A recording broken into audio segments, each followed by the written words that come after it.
नमस्कार। हिंदी की पाठशाला यूट्यूब चैनल में आप सबों का स्वागत है।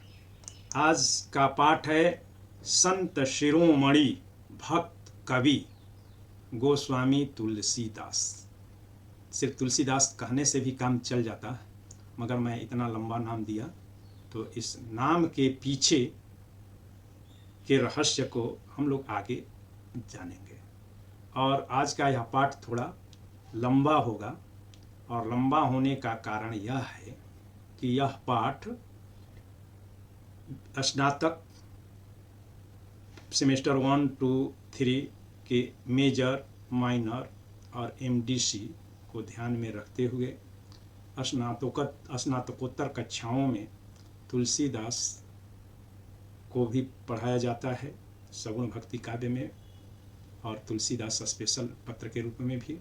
तो उसको ध्यान में रखते हुए यूजीसी, जेआरएफ, नीट की परीक्षा और यूपीएससी की परीक्षा में जिनका मुख्य विषय हिंदी है, उन सबको ध्यान में रखते हुए बनाया जा रहा है। पाठ अवश्य ही बड़ा है, मगर घबराने की आवश्यकता नहीं है। वीडियो छोटे छोटे खंड में बांट करके आपके समक्ष लाऊंगा।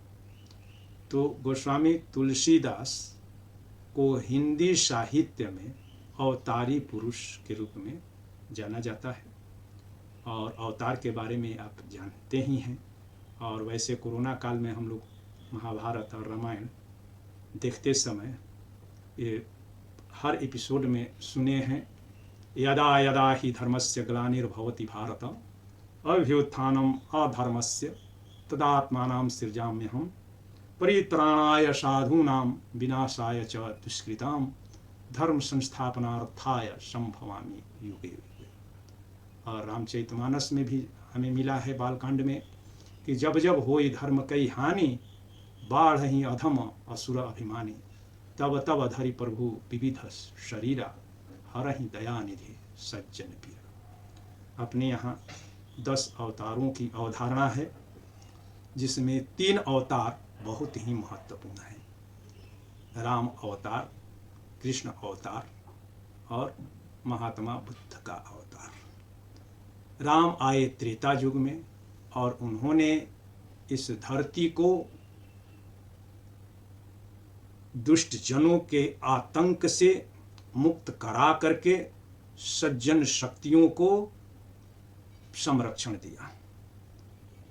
और उसके बाद कृष्ण का अवतार हुआ, और कृष्ण ने कंस का वध करके और जो आसुरी शक्तियां प्रबल थीं, उन आसुरी शक्तियों को महाभारत युद्ध में नष्ट करवा करके धरती को पापियों के, आतताइयों के, दुष्ट जनों के भार से मुक्त करवाया। उसके बाद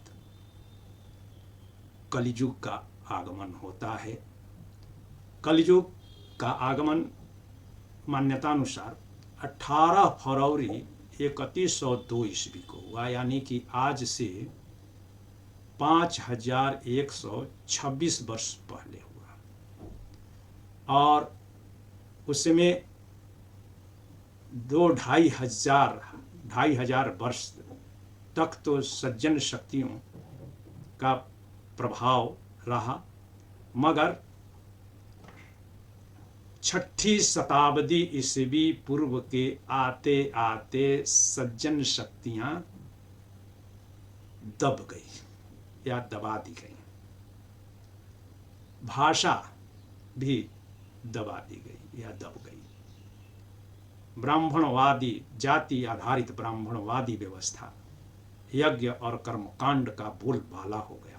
उस स्थिति में 6ठी शताब्दी ईस्वी पूर्व में 563 ईस्वी में महात्मा बुद्ध का अवतरण इस धरती पर होता है, और उन्होंने हिंसा आधारित और वर्ण व्यवस्था में विशेषाधिकार को चुनौती देते हुए एक स्वस्थ समाज की स्थापना का प्रयास किया, और संस्कृत भाषा के चंगुल में फंसे अपने धर्म, दर्शन, अध्यात्म, रीति रिवाज और संस्कारों को पाली भाषा के माध्यम से जन जन तक पहुंचा करके आम जन के अधिकार एवं उनके कर्तव्य से परिचित कराया।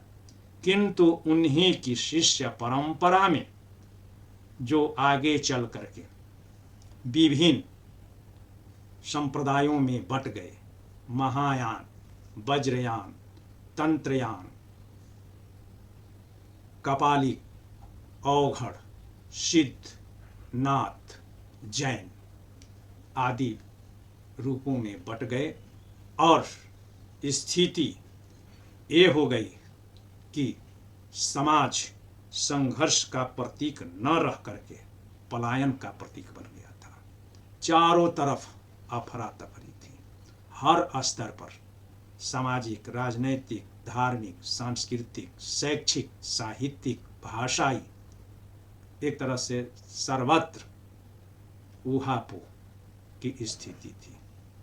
उस स्थिति में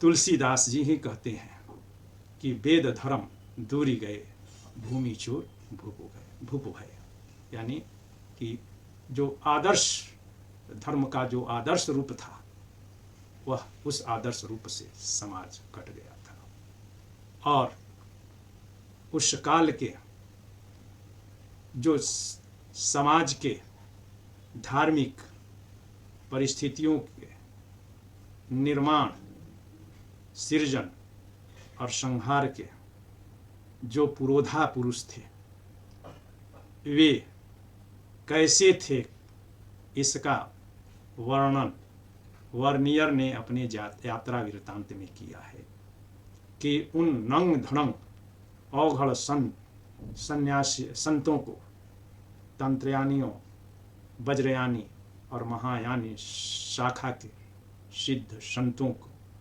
का रूप अत्यंत ही भयावह था। वे नंग धड़ंग संत, लंबे लंबे नाखून और बिखरी जटाओं और खाद्य का बिन ध्यान किए आम जन को डरा धमका करके अपना स्वार्थ सिद्ध कर रहे थे। सर्वत्र पंचमकार यानी कि मांस, मदिरा, मत्स्य, मुद्रा आदि का बोल वाला था। ढोंग सर्वत्र था। उस ढोंग से निकालने का प्रयास शंकराचार्य, रामानुजाचार्य, माधवाचार्य और वल्लभाचार्य आदि ने अवश्य ही किया, किंतु उससे समाज में समरसता के स्थान पर वैमनस्य पैदा हुआ। उस वैमनस्य को दूर करने का प्रयास भक्ति काल में दिखता है। उस भक्त और उस वैमनस्य के भाव को दूर करने का सार्थक प्रयास गोस्वामी तुलसीदास के द्वारा रचित ग्रंथों की संख्या तो 40 गिनाई जाती है, किंतु प्रामाणिक रूप में 12 ग्रंथ, जिनमें रामचरितमानस, विनय पत्रिका, कवितावली, दोहावली, कृष्ण गीतावली, रामलला नहछु, वैराग्य संदीपनी, पार्वती मंगल, जानकी मंगल आदि ग्रंथों को जाता है। और इन ग्रंथों में तुलसीदास ने भारतीय समाज का और हिंदू समाज का जो आज स्वरूप है उसको चित्रित किया।